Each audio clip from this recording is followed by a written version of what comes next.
Hey Raghunath, tell everyone about our Patreon community. Sure, Kastuba. The Wisdom of the Sages Patreon community is an incredible online yoga resource. If you like the type of yoga wisdom and culture we share on the show, then our Patreon community is a great next step. This is a listener-supported podcast, and any level of sponsorship will unlock a wide range of live and archived classes, talks, and even workshops. Raghunath teaches, I teach, and we have a host of other excellent teachers on topics ranging from yoga philosophy, asana classes, storytelling, Ayurveda, kirtan, cooking, meditation, and a lot more. We even have an incredible online Bhakti 12-step recovery group. So if you want to check it out, go to patreon.com/wisdom of the sages. All right, let's get it on. Bhagavate Vasudevaya. Om Namo Bhagavate Vasudevaya. Om Namo Bhagavate Vasudevaya.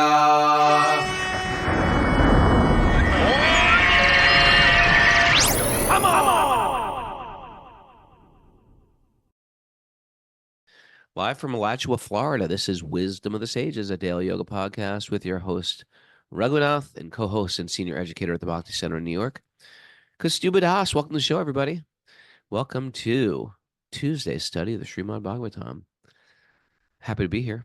Happy to be here with I tell you, people come up to me in Alachua the other day at Gaur Purnima Festival. They're like, how do you do it every day? I was like, I do it against my will every day. Some days I'm really into doing this, and some days I don't want to do it. I'm angry at God, the universe, Kastuba.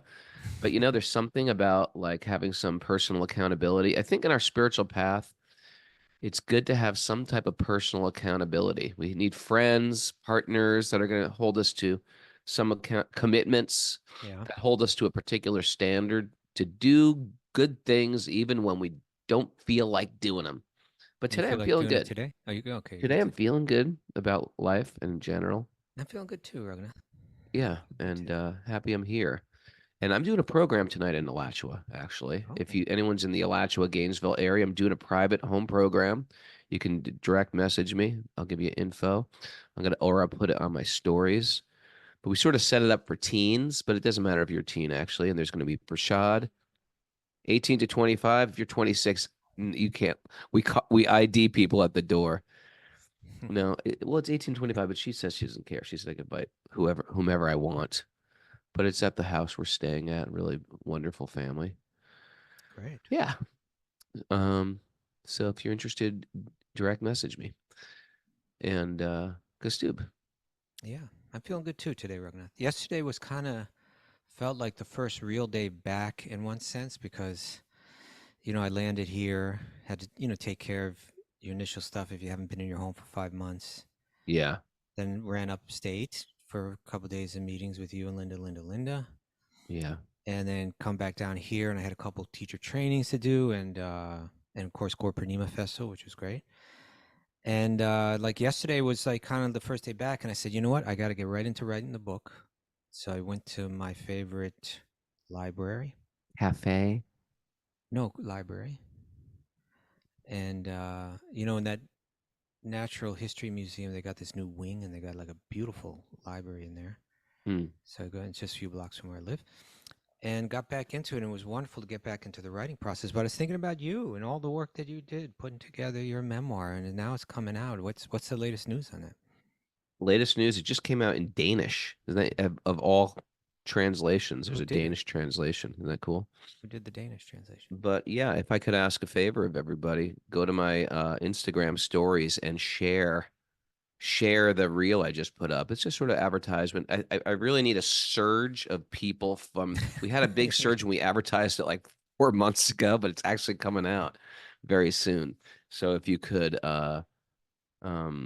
just share it on your stories with people, or maybe just get a copy for someone who you feel is on a spiritual journey and that might appreciate, or sometimes people are a little stuck and they can find themselves in someone else's story.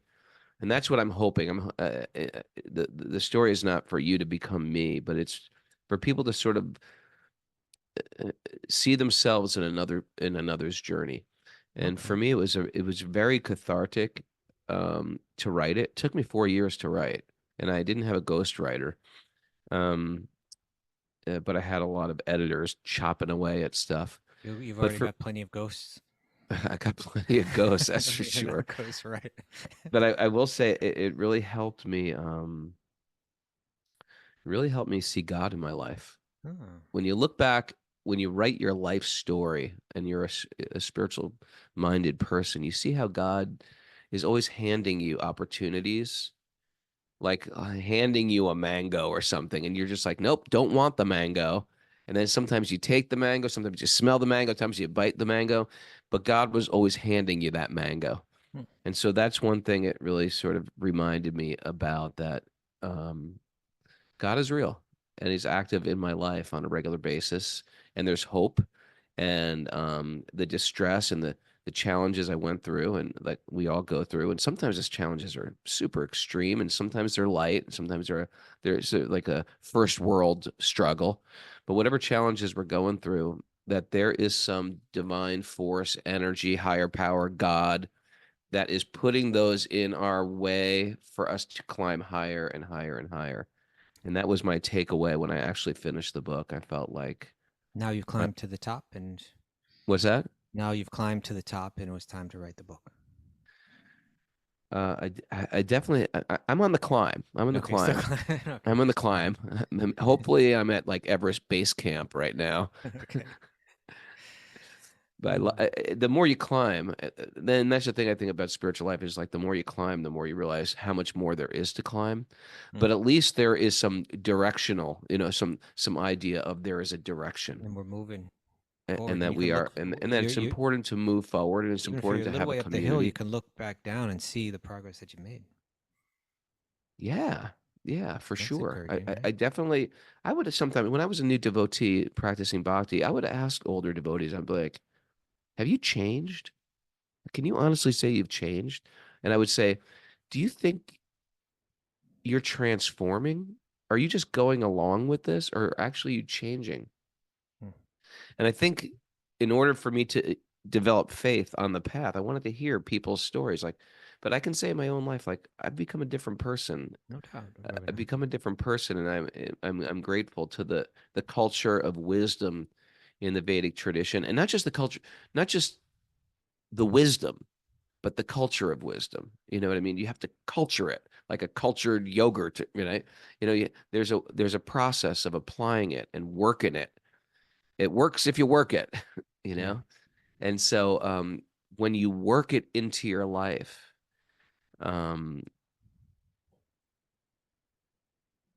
you change. And it's different than just having a bunch of wise books on your shelf that, okay, I read that one, I read that one, I read that one. I wanted more than just like reading books of wisdom. I wanted a method to apply it to my life. And that was like the gift that Bhakti Yoga gave me. And I'm like very grateful for it.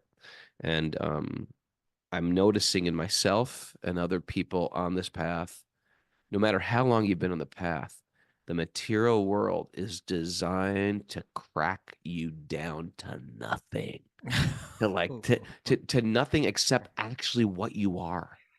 Yeah. It seems like harsh, but it's not harsh to take a hammer and smash a macadamia nut.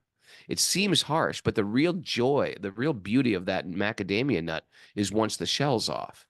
And so all of my bravado and persona and representation of who I'm representing myself to the world, that has to be almost crushed for me to get to that like juiciness, that ananda that is me, or that is us.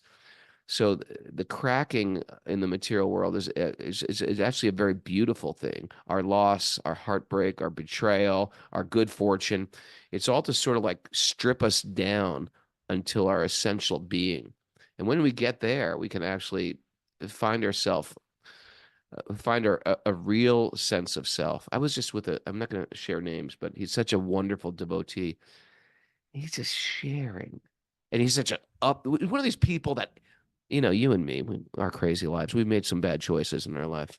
He's one of these guys from a nice Brahmin family, Indian family, who's made every right choice, every good choice. He's honest, he's harsh. And the world, the universe just cracked him open so hard to the point where he's like angry at Krishna. Why would you do this to me? But when you see him come out the other side, it is so glorious and beautiful. You know, it's like you take those books off the shelf and you take them into your heart and you just get purified by them through all your through all your troubles. So anyway, yeah, I'm grateful for everything we have, and the book has just become a manifestation of it. And if you really want to help me or you like what we do, share it on your stories today, or get a copy for a friend on Amazon. It means the world to me. Thank you very much. That's all I'm going to say. It comes out just a few days, right? It's like almost time. 2 weeks. But you know what? It looks really good to the retailers if it's pre-ordered. Right. And we had a huge surge. They said there was like, and then the publisher was like, how did you get such a big surge? So many people ordered it. Like, I was like, yeah, 'cause I announced it on the podcast and people just went crazy. So if you haven't ordered it, order for friends. Let's get a second surge, because when it comes out, it makes a big difference. Okay. Now's the time. Now's the time. All right, Robin. Okay. That's all I want to say. Thank you. I think we need to check in with Mara for announcements. Miss Mara. Good morning. We have Bhakti recovery group meetings today. The men meet at noon and the women meet at 2. We also have in-person meetings in Nashville and Alachua. Okay. That's good news. Some people are writing on the board, hey, can I just get it at one of your events? The answer is maybe. I don't have that many copies, so and the last 2 events, they all sold out. So better just to get it on Amazon, and then if I have, yeah. So I'm not positive. And you could bring it to the show and get an autograph. Yeah, then you could bring it to the show. All right. I didn't get mine. I didn't get my copy. You know what? Because you walked out of the house and Mara's like, you forgot to give him the book, and she was going to chase. Because I walked out of the house. I have to walk out of the house at some point. I know, but I wanted to write you a love note. Oh, okay. Yeah, she was ready. She was ready to chase you down, chase the car down. But I was like, let him go. I want to write him a special note. Okay. You're gonna get one, but it's gonna be special. Okay. Now we got a nugget today, Raghunath. Okay. Give him a nugget. Did you get it? Yeah, but I love Mara takes my phone so I don't scroll during the podcast. So she's giving it back now. Here's the nugget. Where's it from? It is from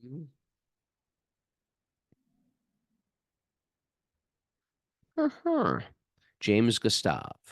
No, that's his middle name. James Gustav. James Gustav Speth. Speth. Sometimes he's just called Gus Speth. Okay. He is an American environmental lawyer and scientist and advocate who co-founded the Natural Resources Defense Council. Is he still alive? I would imagine. Yes. 1942. Oh, he's 83 years old. He was born in 42. Okay. I used to think, here's what he says. Yeah, so and just to give a little more context, as an environmental lawyer, and he's worked for presidents and so on too, so he's like a high-level guy, but he's kind of made it his service in life to try to protect the environment through legal and political channels. Well, here's what he has to say, Kastuba. Yeah. I used to think the top environmental problems were biodiversity loss, ecosystems collapse, and climate change. I thought with 30 years of good science, we could address those problems. But I was wrong. Wow, he's an old man now, so now he's like, this is his mature realization. Yeah. But I was wrong. The top environmental problems are selfishness, greed, and apathy. And to deal with those, we need a spiritual and cultural transformation. And we, the lawyers and scientists, don't know how to do that. Wow. You like that one? You know why I like that one? That was like exactly that lady in the airport that came to Radha Swami and said, Raghunath? "What are you Swamis doing about our environment? You're Funny just you sitting should there say and that. chanting all day." And you I know, actually pulled that up. That's from Radha Swami's book, The Journey Within. oh, that's right. I saved it right here. I got it. He Oh, said that we're thinking the same. There you go. You and I are thinking the same. Yeah, he was. Radha Swami was. I think he had just left Vrindavan and he was sitting in the Delhi airport about to fly somewhere. And I can read what he said. He said, "After I reached the airport, I waited at the gate for my flight. We had come directly from Vrindavan, where I had just led a pilgrimage of thousands of pilgrims for 2 weeks. I was hoping for some time to sit quietly." Right? Maharaj talking to thousands and thousands of people. It just never ends, you know? And a few minutes in the airport, you think, okay, maybe I can just like sit quiet. He's doing what we're doing on a massive level. Yeah. You know, we get exhausted sometimes talking to 40 people. We need a break. He's got like thousands of people he's talking to. And then after that class is over, about 40 people surround him. Yeah. So he said, just then, a lady informed me that sitting close by was Maneka Gandhi, the Union Minister for Environment and Forests in India, and the daughter-in-law of the former Prime Minister Indira Gandhi. She wanted to talk to me. I obliged. Okay. That's good. Miss Gandhi stood up, walked over, and greeted me. "Namaste, Swamiji." After a pleasant exchange, she suddenly challenged me. What are you spiritual leaders doing to protect the ecology?" She was passionate and very serious. "Every second the air is being saturated with cancerous smog," she said. "Tons of raw sewage and toxic waste are dumped hourly into rivers where millions of people bathe and drink." What are you politicians doing about it? Well, hello. Yeah, the earth is being stripped of its forests and has become a dumping ground for deadly waste. The world is on the brink of ecological disaster. While all of you spiritualists are meditating or praying, what is your devotion doing to save the ecology? And then, so Maharaj continues, "Her concern was real and impassioned. It was exciting to see the depth of concern from a powerful leader over an issue that affects us all. She induced me to ponder my own commitment." "Yes," I responded, "the environment is everyone's responsibility, and I sincerely admire your tireless commitment. Many of the spiritual leaders I know believe that along with passing laws and doing the cleaning work, we need to address the root cause of the problem. If a person is covered with boils, the symptom must be treated.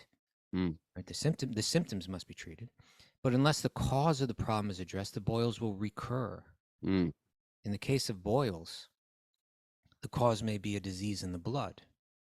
The root cause of pollution in the world is pollution in the heart." Did you ever have boils? No. Oh, God. I have. Okay. This is I a just great analogy. They saw a always film use of about someone the that had boils. their entire body covered in boils. Okay. It's a horrible, but the analogy is great because we want to, the boil causes so much pain. It's like a pimple that if you were to touch, a gigantic pimple, that if you were to touch it, it hurts. If it's on your butt, you cannot sit down. And, and it's just almost like throbbing sometimes. And if you sort of blow on a boil, like it makes it feel cool and nice. But the idea is blowing on a boil does not remove the boil. It remains there for a moment. And also to like lance the boil, if you really want to get really ugly here at 6 a.m, or 7 a.m, to lance that boil, it's not going to get rid of it because as soon as it goes away, you treat it, there's another one coming back. So this analogy is about like getting to the heart of it, getting to the root of it. You're going to have to deal with your diet. You're going to have to, it's like whatever's causing that imbalance in the blood, that's the root cause. Even if you deal with it on the external level, it's going to come back. So Radha Swami wrote, "The root cause of pollution in the world is pollution in the heart. If we successfully clean the air, the sky, every river and every ocean, it is for certain that people will pollute them again unless they reform the ecology of their hearts. Toxic greed has contaminated the minds of human society. The environment is simply an external manifestation of the ecology of the mind." So well said, right? Greed is an obsession, an addiction. It can never be quenched. The more it gets, the more it needs. Greed hardens the heart and fools us into rationalizing cruelty and justifying crime. Greed induces envy, divides families, provokes wars, and blinds us to our real self-interest. Greed for money, power, fame, sex. The world is ravaged by greed. It is practically an exercise in futility to attempt to clean the environment when politicians are corrupted by bribes, industrialists pollute rivers to maximize profits, and scientists put aside their ethics for funding. The Bhagavad Gita states that greed is a symptom of avidya, or ignorance, that covers the natural virtues of the self, of the true self within us. So that's what he's saying here is the same exact thing that you're getting from Gus Speth, this person that's working so hard, apparently, to try to do something good through the legal systems and all that. And that's really important work. And Radha Swami's not minimizing that. He's saying that's real important. But he's saying we all have to work and we all have different responsibilities. I think she went on to say that. He said we also discussed how crucial it was to educate the public. Even many pious people participate in unnecessarily endangering the environment. People may be good in heart, but due to a lack of awareness, they may be destroying the environment, not understanding that what may seem convenient, like dumping industrial waste into a river, is actually killing fish, animals, and people. So along with the pollution of our rivers, we must give attention to the pollution of our hearts. Miss Gandhi listened intently and gently nodded as I continued. So he goes on, like this, but he ends here saying, or he says, God has empowered all of us in different ways. That's such a nice, it's like, let's just step back. God has empowered us all in different ways. Sure. If we agree on what the real problem is, then we can all contribute our part of the solution. The well-being of Mother Earth is everyone's problem. It is crucial for leaders in all fields, to serve cooperatively. This point, in one sense, it's such a simple thing, but we can become so blind to it. God has empowered us all in different ways. Let's honor the differences. Let's appreciate one another, and let's all try to unite, around truth. So, but let's notice what the environmental cleanup is. It starts with your own mind. Yeah.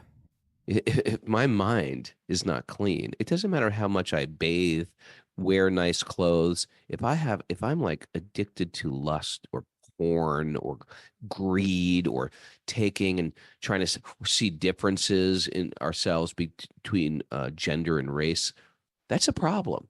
It doesn't matter how externally clean I am. So even it's only a matter of time before it collapses. Yeah.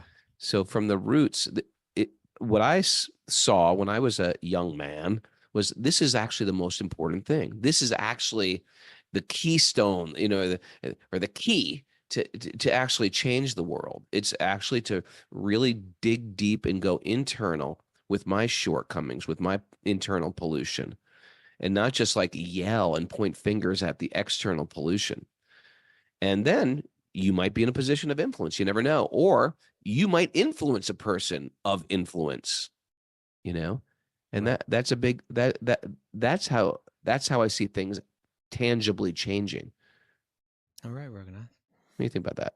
Well, he said that at that point, Miss Gandhi Head bobbled and left. she had bobbled. She was called aboard her flight. She nodded her head. Huh. And she stood up and smiled, saying, "Yes, Swamiji, what you say is true. The time has come. We all need to work together." But he goes on, and this is important. He says, she was right to take me to task. Religious and spiritual leaders should be held accountable for environmental activism, not only because they have access to large communities and can influence votes, and this is really nice, right? Okay, that's definitely part of it, but because service is integral to religious and spiritual life. In other words, this understanding, it's not something exterior to spiritual life, but it's part of it. Have the right attitudes, the right mood of simplicity and so on. So he said, so in any case, and that was the basic message. But I always appreciate that, the wisdom, what real wisdom is. Like, you take Ayurveda, for instance, where it's showing, like, it's saying, like, it has the emphasis lies more on preventative measures than it does on therapeutic measures, right? In other words, if we eat right, if we sleep right, if we live right, then you can avoid most of the diseases, rather than trying to come up with a cure for the disease. Sure.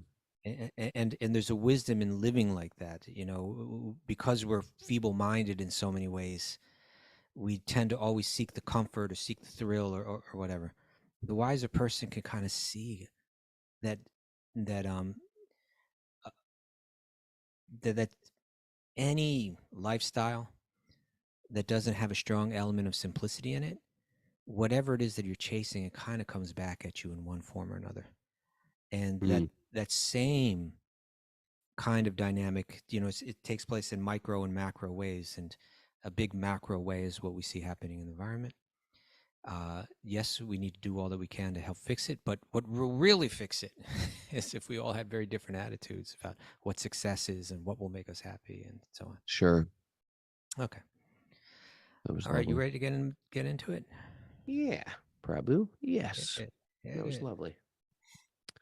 Narayanam namaskritya naram chaiva narottamam devim saraswatim vyasam tato jayamandirayat.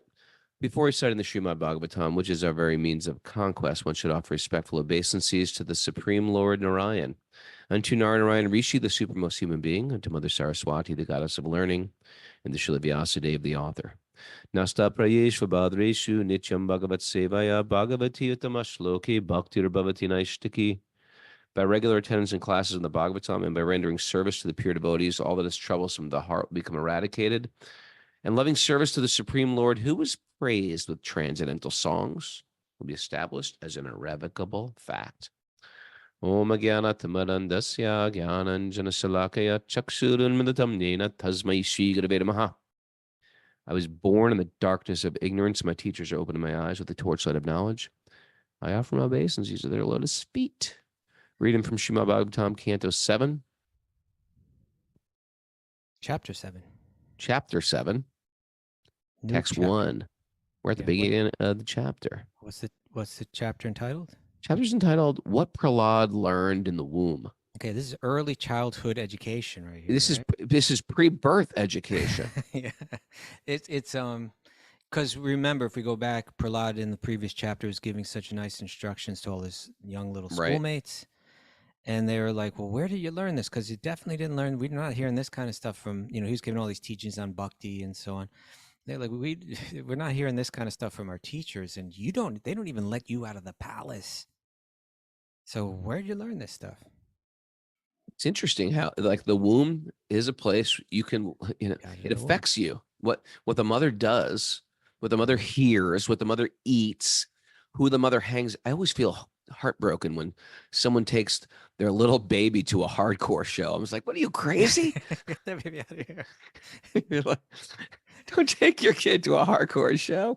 Keep that kid at home. Or if a lady's pregnant, she's at the hardcore show. It's like, I don't want these, like, Gibson, Les Paul, good and Marshall amplification to be the first sounds in this child's ears.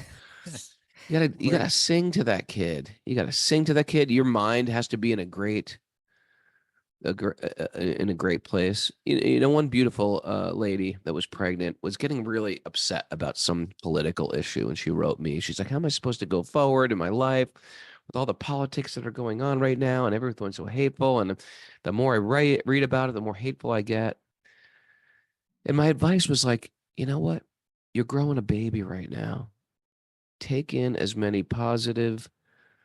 You're getting frustrated and you're becoming bent out of shape and trying to figure out this granny knot that the entire world is in is not helping this child right now.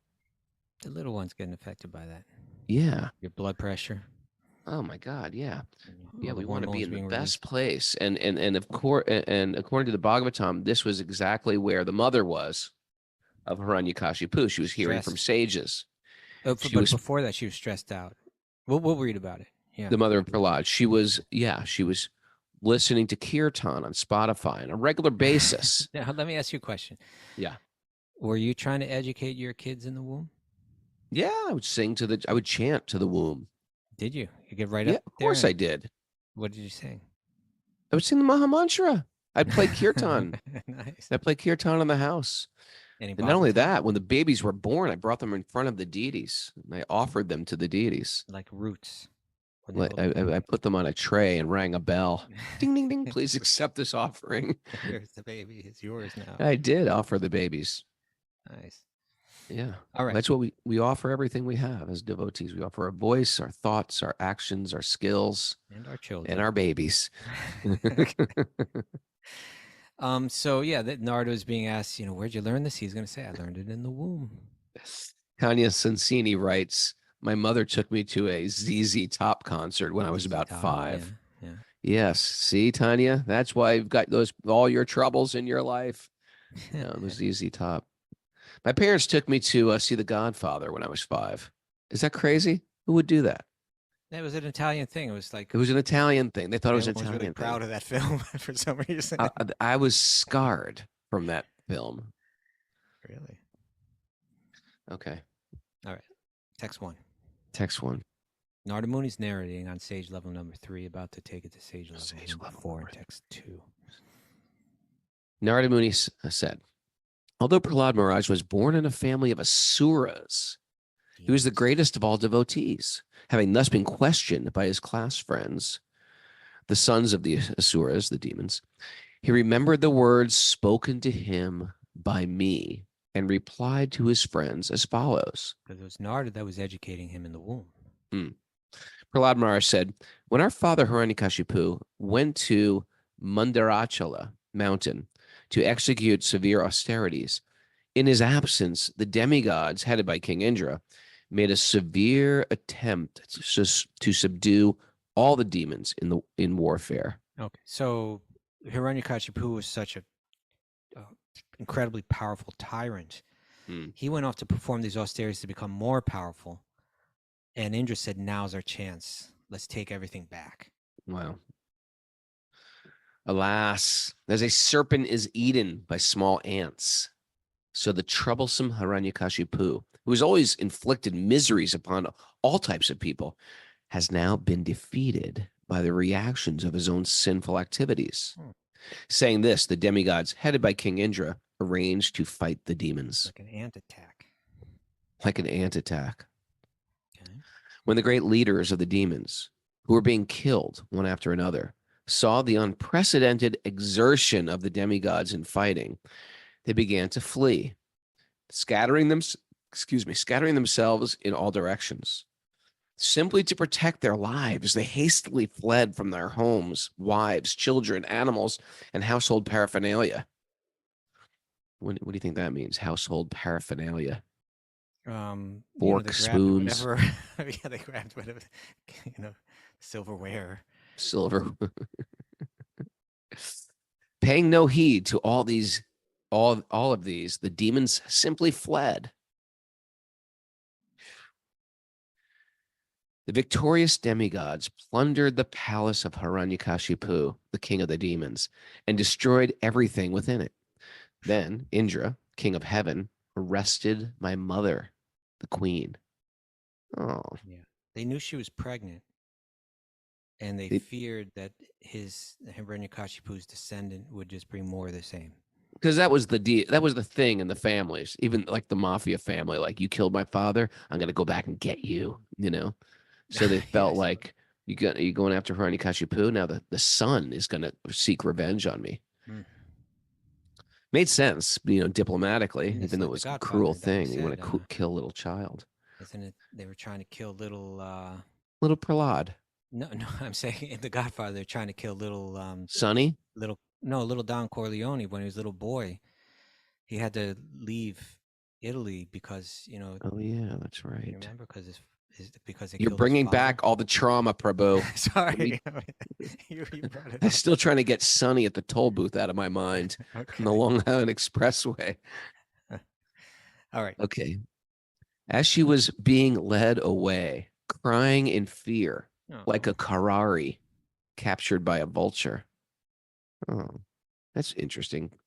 I don't think vultures go after living animals. I thought they only go after the dead. I was thinking when I hear that, I was thinking, yeah, like in the womb, I think some people play like whale sounds, don't they? Like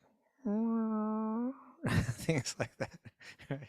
Holy squirrel, man. What are you talking about? Can we go on, please? I was Excuse making a me, relevant Mr. comment that Squirrel vultures Master. don't kill live birds, and you brought it to whale songs in the womb? Well, we're talking about whales. That's what I was thinking of. But here's this little. We weren't talking It's about like- whales. No, we're talking about in the womb, like different sounds people play for the babies in the womb. All right, keep going. Hare Krishna. I'm going to give you a Hare Krishna. I'm shocked. Hare Krishna. What? You make us. There's nothing wrong with that. You should not drag her off in this merciless way. Okay. This Indra, is O king of the hold it, hold it, hold it. demigods. This woman is sinless. You should not drag her off in this way. This is what Narada said. Yeah, Narada's saying. Oh, greatly fortunate one. This chaste woman is the wife of another. You must immediately release her. So Can't just take Indra wives. is like thinking in this political power kind of mindset. Narada, who's like this total Bhakti sage, is like saying, no, you can't treat her this way. There's like codes of warfare, you know? You can't take the Wrong. wife of like the warrior, even if he's your enemy. Yeah. But now Indra's got his argument. Text 9. King Indra said, listen, in the womb of this woman, the wife of the demon Hiranyakashipu, is the seed of that great demon, the demon seed. Therefore, let her remain in our custody until her child is delivered, and then we shall release her. Well, what are you going to do with the baby? What are you going to do with the baby? You're going to kill the baby. Hare Krishna. Hare Krishna. Narada Muni replied, I love using Hare Krishna for anything else than chanting the holy name. Hare Krishna. I like using it as a salutation. Hare Krishna. All right. Hare Krishna. Narada Muni replied. Narada Muni replied, the child within this woman's womb is faultless and sinless. Indeed, he is a great devotee, a powerful servant of the Supreme Personality of Godhead. Therefore, you will not be able to kill him. When the great saint Narada Muni had thus spoken, King Indra, how did he know? Being respectful of Narada's words, immediately released my mother. Because of being a devotee of the Lord, all the demigods circumambulated her. Yeah. Then they returned to their celestial kingdom. Interesting. They circumambulated her. Like there's a great devotee in her. They honored him. Because of my being, okay. They weren't honoring her. They were honoring the baby. They're honoring the baby. It seems to be like he's saying there's this great saint inside her. It's like Mary and Jesus. Something like that. Prahlad Maharaj continued, the great saint Narada Muni brought my mother to his ashram and assured her of all protection, saying, my dear child, please remain at my ashram until the arrival of your husband. This is getting more and more like the nativity scene, isn't it? Okay. Went to the ashram, sort of a manger of sorts. No, it wasn't a manger, but I'm sure they had cows, Prabhu. You don't know. That's a speculation. Well, it's an ashram. They take care of cows in the ashrams. Okay. After accepting the instructions of Devarshi Narada, my mother stayed in his care without fear from any direction, as long as my father, the king of the Daityas, the demon race, had not become free from his severe austerities. Imagine you have a father who's just working hard being a demon. He's like he's working harder to be the best demon he can be. You know, he had all those like good qualities of determination and you know raise the bar, but it's all towards to be a better demon. Yeah. That was his takeaway: be a better demon. Oh, that yoga. It was really yoga that he's practicing. Well, yeah, it's like real yoga. Tapas. Yeah. Real tapas to be better at being bad. That's we always say that on the show. It's like determination, mindfulness.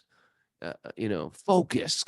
It means nothing unless they're focused on raising the bar for good to resurrect your spiritual life. If you're focused, filled with mindfulness, concentrating on your breath, it all means nothing unless it's for our spiritual life. Because you could be a mindful demon. You could be a focused demon. You could be like working hard and determined to be a better demon. That's what he was. Yeah. Be a better demon. Mary, write that down. Get a mug. Be a better demon mug. Move along, Raghunath. Move along. What did we say yesterday that would be a great mug? Someone just said, make a mug out of that. Okay. My mother, being pregnant, desired the safety of her embryo and desired to give birth after her husband's arrival. Thus she stayed at Narada's ashram, where she rendered service unto Narada Muni with great devotion. She's a very nice lady, actually. I'm sure. Yeah, sometimes nice people marry demons, and then you're stuck with them. Okay. You're right. This is to all the nice people out there that married a demon. Narada Muni delivered his instructions both to me, who was within the womb, and to my mother, who was engaged in rendering him service, because he is naturally extremely kind to fallen souls. Being in a transcendental position, he gave instructions on religion and transcendental knowledge. These instructions were free from all material contamination. So that's where he learned it. That's the message of the Bhagavatam. That's the message of transcendental truth. You overlook their position, and you just, what do I always say, Mara? You're tolerant, compassionate, and loving. You're tolerant, compassionate, and loving. Okay. And that's how we've got into Bhakti, because people, despite our lack of qualification, you and I were not some, Brahmin boys. We're a bunch of Lower East Side dirtbag punks, right? But people were compassionate, tolerant, and loving. And they overlooked our shortcomings. We are very rough around the edges. I was a little rougher than you. But they just they just spoon-fed us Bhakti with little eyedroppers, as much as we could take in. And they just overlooked our shortcomings. And that's the way we pay it forward with other people. We're compassionate, we're tolerant, we're loving. When people inquire, why are you doing this? Instead of like lashing out, you filthy meat eater, you filthy, if you've got a person you're living with, perhaps, that you feel like is just not up to par, and you're just shaming them on a regular basis to get them to change, guess what? Doesn't work so good. A person convinced against their will is of the same opinion still. Okay. They'll do it because they don't want to be shamed, but they'll hold a resentment in their heart. But if you can change and influence by loving, by tolerance, by compassion, and then by eye-dropping wisdom and knowledge. Eye-dropping now, okay. Eye-drop, like a little tincture. Give that much Bhakti. You don't have to hit him with a Bhakti sledgehammer, which oftentimes is like my own personal insecurities anyway. I've tried that approach. Doesn't work well. Okay. So he learned in the womb. That's where he got it. Narada Muni delivered his instructions both to me, who was within the womb, and to my mother, who was engaged in rendering him service, because he... Okay, I just read that. Yes. Text 16. Because of the long duration of time that has passed, and because of her being a woman and therefore less intelligent, what trigger? Yes. She was less intelligent because she was a woman. My mother has forgotten all those instructions, but the great sage Narada blessed me, and therefore I could not forget them. Okay, I'm going to give a trigger alert on that one, Kastuba. What do you want to say? Yeah, well, we definitely have to speak. Is that a cultural thing? Why would they say that? My understanding, and you know what, I'll tell you something. When I hear this kind of stuff, it's kind of like nail scratching on a chalkboard. And so it's cringy. There's so much valuable, life changing, harmony creating love expanding instructions. That's really what all these texts are all about. It is. It's heart expanding. It's love expanding. It's internal cleansing. But then a statement like this can like drop me all the way back, you know. And so much of it has to do with seeing the spiritual equality of all living beings, and it kind of recognizing that deeper spiritual essence. And this seems to speak directly against that. And not only that, but it seems to also provide the perfect kind of instruction that can be used as an oppressive tool. Sure. So how do you the way that rationalize that or understand it and move forward? The way that I understand it is like this: that certainly men and women have differences, and that's something that's real. That's something that's biological. That's something that's, we have different hormones running through our body. It's like we've had one, men have had one drug injected into their bloodstream. Women have had another drug injected into their bloodstream. So there certainly are biological differences that play out psychologically. That's a medical fact. We shouldn't try to ignore that. Right. We should recognize that. Now, certainly that these are general categories. How that plays out in each person is going to be different, but there are differences. Now, having said that, if we go back to the ancient texts and the trend that existed over 1,000 years ago in India, which is hard to understand because we live in it's hard to understand what was like when my mom was growing up, what to speak of 4,000 years ago, 5,000 years ago. Yeah, or even like 1,500 years ago or 1,200 years ago, whatever. There, the emphasis was on Jnana Yoga. The emphasis was on the Upanishads. In the Upanishads, the goal of life is presented as something that's achieved through hardcore renunciation, right? Meaning? It will mean cold-hearted, unsentimental discernment. Like walking away from your family. Yeah. You say, you know what, my family, I have to mentally categorize these people as not particularly dear. They're just bodies and names in an ever-changing sea of material transformation. Like the big zoom out, like you're not my children anyway. You're not my wife anyway. I'm going to cut that emotional bond and I'm going to walk away. That was seen as the path to spiritual freedom. That's what it was. Out of all Vyasadev's works, that's what was extracted and seen as the goal. And the male psychology is generally, and I say this generally, more analytical, and the female psychology is generally more compassionate and tender and affectionate, nurturing. So from the Upanishadic organic angle, the male psychology would be better suited for that moksha, that goal of Jnana Yoga, that full-on detachment. But when we come to Bhakti, when Vyasa's message is expanded in full, which we find is particularly in the Bhagavatam, then we learn that Bhakti becomes the goal, not detachment, not renunciation, but it's actually the cultivation of one's tender emotions. Like one doesn't need to kill their tender emotions, right? When it comes to Bhakti. And now we see this when we get to the Bhagavatam, that feminine psychology is actually glorified. It's in the stories of like the wives of the Brahmanas, where the women's understanding was so superior to that of their super qualified Vedic husbands, or the gopis being glorified as the highest of all yogis. So Bhakti is a yoga path of cultivating tender emotions, not killing them. And it's just a matter of the idea is you just need to focus those tender emotions on God first, and then through God they go to every living being, and that's the oneness that's aimed at, right? It's not the oneness of stepping away from my family and seeing them all as a list of names.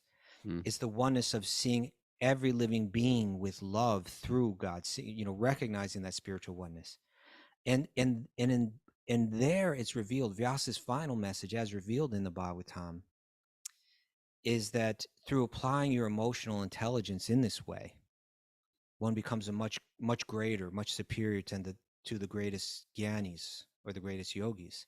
So in other words, to be a hardcore jnani the male psychology is advantageous.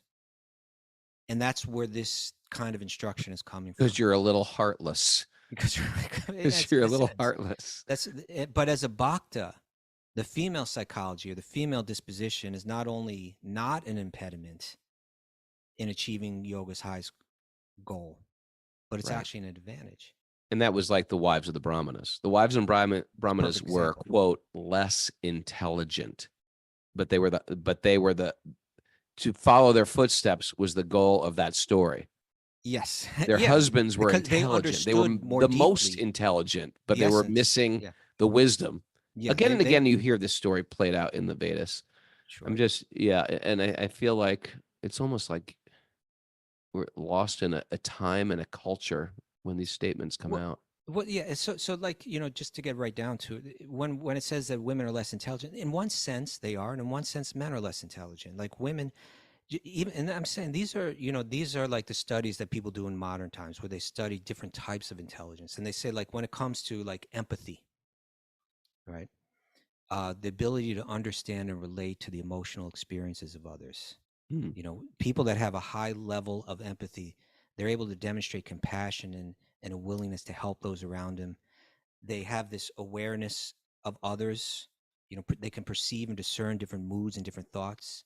They can interpret nonverbal cues in people's body language or in their facial expressions. They can grasp like subtle nuances in conversations. Women tend to do much better in that than men do. And men tend to kind of like, be more progressive with the ability to like regulate one's moods, and bounce back from negative emotions and so on. So there are different types of intelligence. But I'll say this, and this is maybe the essence of what I would really like to share about this. For people that are practicing bhakti and they hear something like that, and I totally get it. My feeling is don't let this slow you down. Don't let this, and not only in bhakti in general, but even to Srila Prabhupada, because Srila Prabhupada's expressing things. He's coming from another culture, and when he expresses them, he may not always be sensitive. And he expresses this himself. He says, English is not my second language. I'm going to make all mistakes in how I communicate this. But Prabhupada, those women that were his direct disciples, that served with him in spreading bhakti, that were right there with him, and even they were coming from feminist backgrounds. They have always good things to say about They have nothing but good things. And I wanted to read, I have two little excerpts from letters that Prabhupada wrote to his disciples. One to one of his male disciples. It's 801, Prabhu. Oh, I got to read these now. It's like, come on. Okay, you go. So he's right. This is a letter to a devotee named Vrindavan Chandra. And what I want to illustrate here, what these letters illustrate, is that Prabhupada recognized that, like, the ancient tradition, women were in the background in a certain, at least when it came to, like, publicly teaching and so on. But Prabhupada was actually very proud that his disciples were kind of taking it into a new era. I think especially it'll say that in the second thing, but let's see. This is a letter to Vrindavan Chandra written in 1970. Great name, Vrindavan Chandra. Well, Prabhupada named his own son Vrindavan Chandra. That's right. Yeah, but this isn't to his son. This is to a disciple. He said, it is a great name, Vrindavan Chandra. So accepting always Krishna as the supreme advisor and always begging for his mercy, go on with your progressive march. And I'm very satisfied with your activities. What a nice letter to receive. Huh? I'm so glad to learn that your good wife is also helping you. That is the duty of a faithful companion in life. If the wife is helpful in the spiritual progress of life, she is the best friend and philosopher. Very interesting, right? Like Prabhupada didn't just say even the best friend or the best companion. He said the best friend and philosopher. So in Krishna consciousness, the wife is never a burden, but she is completely a counterpart. So set example to your countrymen, how younger generation can live peacefully, husband and wife being engaged in Krishna's service. There are many examples of this type of husband and wife working together in our different centers. So he was real for propagating this sublime messages. So here he's saying this wife, these women, these devotee women, they're becoming great philosophers. And he was proud that they be upfront. And that really comes out in this next letter. This is Timavati, a female disciple of his, written in December of 1969. He says, So I am especially proud of how my householder disciples are preaching Lord Chaitanya's mission. This is a new thing in the history of the Sankirtan movement. In India, all the acharyas, all the great teachers from the past, and their descendants later on, acted only from the man's side. Their wives were at home because that is the system from old times, that women are not required to go out. But in Bhagavad Gita, we find that women are also equally competent, like the men, in the matter of Krishna consciousness movement. Please, therefore, carry on these missionary activities and prove it by practical example that there's no bar for anyone in the matter of preaching work for Krishna consciousness. So here we have examples of where Prabhupada is just like not only okaying, green lighting women stepping up, becoming into the forefront, becoming teachers, becoming philosophers, becoming communicators, but he was actually really proud of it, and that his disciples were doing this, and even that they were setting a new trend and kind of breaking some of the traditional roles. And this, of course, was India in the 60s or 70s, where it still wasn't happening in that regard, perhaps. Sure. So I totally get it when we hear something like that. It can be very hard to hear. I hate being put in the position of like an apologist for it. Yeah. But try to dig deeper and really understand. I think we all can. To have a balanced point of view, we should understand our differences. We should welcome that. We should honor them. It kind of gets back to what Radha Swami said to that woman in the airport, right? Like, we all have these different gifts.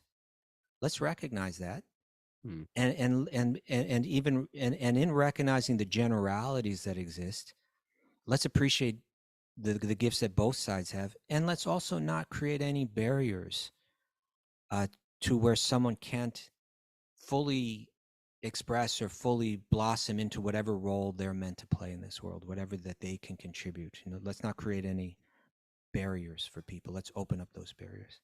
And I think Prabhupada did that practically.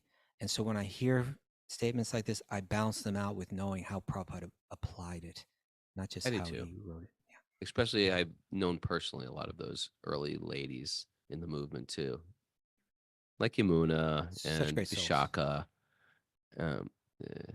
Yes, so many wonderful things to say. It's important to understand things, the whole context of a person's life. Yes. Yeah. Okay. Well, Mara's got some takeaways. What you got, Mara?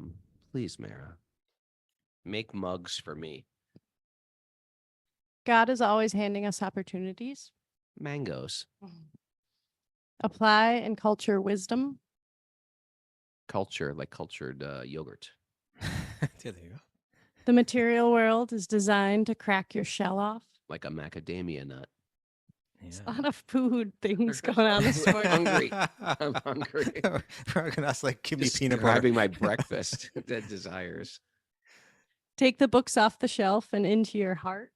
Oh, I like that a lot. You said it. Did I? It's one of these things as devotees too. There's so many books out there, and we love to consume things. And I've got a Bhagavatam set on my shelf. I love the fact that we're forced, in one sense, if you're showing up on a regular basis, to open those books and not just keep them as like a painting on the wall. It's like you got to get into those. They can sit on people's shelves for years without cracking them open. Selfishness, greed, and apathy are the real world problems. Apathy. Reform the ecology of the heart and mind. We were talking about Reform School the other day, Ragnar. Reform School. God empowers us all in different ways. Playing hooky from God. Don't play hooky from God. It's good. Devotees offer everything, their voice, skills, and babies. Offer your babies, kids. Kids. Kids. Offer your baby brother. Don't put your austerity and focus towards being a better demon. Be a better demon today. Not today, Satan. Give him an eyedropper of bhakti, not a sledgehammer. A little drop, like a little bird when you're feeding the little bird with a little eyedropper. Do you think Satan liked Hiranyakashipu? Think they were friends? I don't know. I don't know. That would be an Cult- interesting meeting. Cultivate the tender emotions. Cultivate the tender emotions, Raghunath. The devil made him do it. And follow the footsteps of the wives of the Brahmanas. Booyah. They were very Thank you, wise. everybody, for joining us. Hey, today in Alachua, Florida, I'm doing a live program at, what time is it? I'll just direct message me on Instagram. I think it's like 6 or 7 or something like that. And there's prashad and kirtan and chanting. And am I going to read from the book? I haven't decided yet. But show up in Alachua, Florida. If you're local, you're welcome. And remember to go to my Instagram and share that story on your share my reel on your stories. And order a book if you didn't. If you did, double it. Double it. If you ordered 2, double that. And thanks for everybody for joining us. Nice to get back into the Bhagavatam. And happy birthday, DCW. DCW, Our regular happy birthday, Zoomer's man. birthday today, and we want to give out some love and some shouts, a big part of our community. If it's your birthday, you can write us here at wisdomofsages108@gmail.com, and we'll give you a shout out too. That's what we do here. Zoomers. I love people who are on Zoom. If you want to join us on Zoom, you can do that. wisdomofsages108@gmail.com.